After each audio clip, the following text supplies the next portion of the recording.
The Senate Committee on INEC has rejected a suggestion that under-18 married girls should have the right to vote. The committee chairman, Senator Kabiru Gaya, says the suggestion was made at the public hearing on electoral reforms. He says the ongoing amendment to the Electoral Act number 6 of 2010 would not confer voting rights on underage married girls, referred to as child wives. Gaya says the issue raised a lot of dust when it was presented in a memorandum submitted to a technical committee set up on the reforms, but the suggestion has been thrown out. Well, Arise political editor SUMNER SAMBO joins us to look at these unfolding developments in the build-up to 2023 general elections. SUMNER, it's great to have you on Newsnight again. Good to have you. Now, we have a number of political stories that we thought you could help us understand, but let's start with the issue of not too young to run. The Not Too Young to Run as a group has not been making a lot of noise recently, but there is a new political party, National Youth Democratic Party, seemingly a party for the young people. Do you think the young people are really gearing up for 2023 from your perspective as a political editor?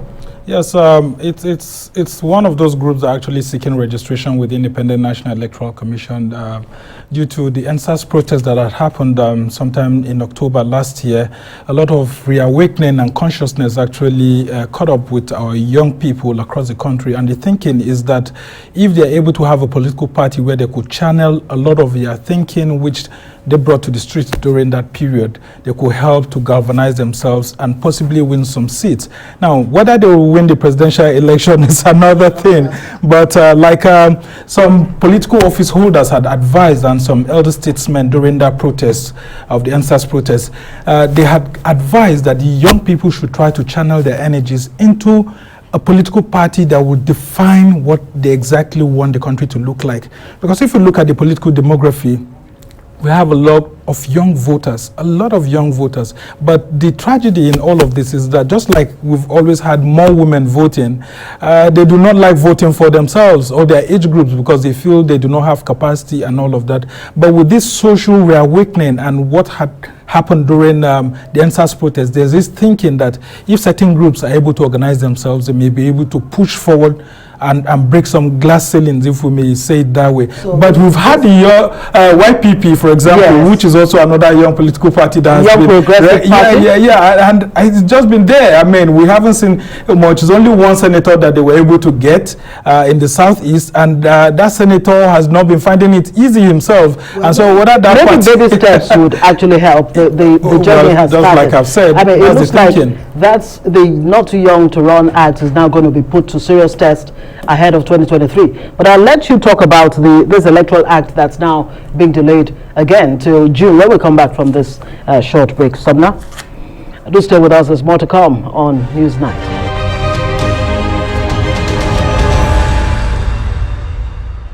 Hey, thanks for staying with the Rise News. You're watching Newsnight coming out of Nigeria's capital, Abuja. Yes, indeed. We still have SUMNER SAMBO, Arise political editor, to talk to us about goings on in the world of politics as it concerns, of course, youth's involvement in politics now. And the Electoral Act is being shifted again to June 2021. Exactly what needs to happen for this electoral law to become reality? Well, it's shifting the goalpost actually in the midst of all of this engagement that the National Assembly has started, because just during the weekend we had a technical committee comprising the senators and House of Representative members and some other electoral experts meeting to decide on the content, some of these controversial issues like you had read earlier, the issue of child bride.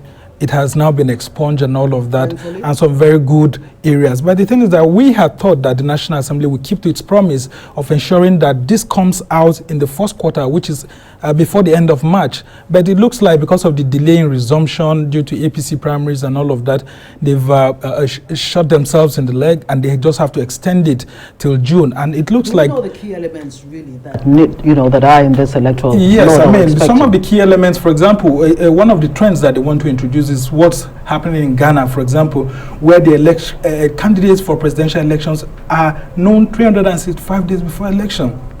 Unlike before, that we used to have candidates being nominated by parties 2 months before the election and all of that. We feel this is a novelty and this needs to come on board on time. But the thing is that there are some parts that also need to be changed in the constitution to accommodate that and to give more powers to INEC. There's the issue of electronic voting. This is a novelty that we feel that INEC has been allowed to experiment with it in some previous elections where results were transmitted electronically. Now, if this is brought in for the entire results to be transmitted electronically, you know, we use the card readers, which means during the collation and all of that, voting is actually done using electronic means. But the transmission has always been the problem since 2015. The results are not transmitted electronically. So this is one of the areas that the Electoral Act amendment will help. And it's actually a repeal.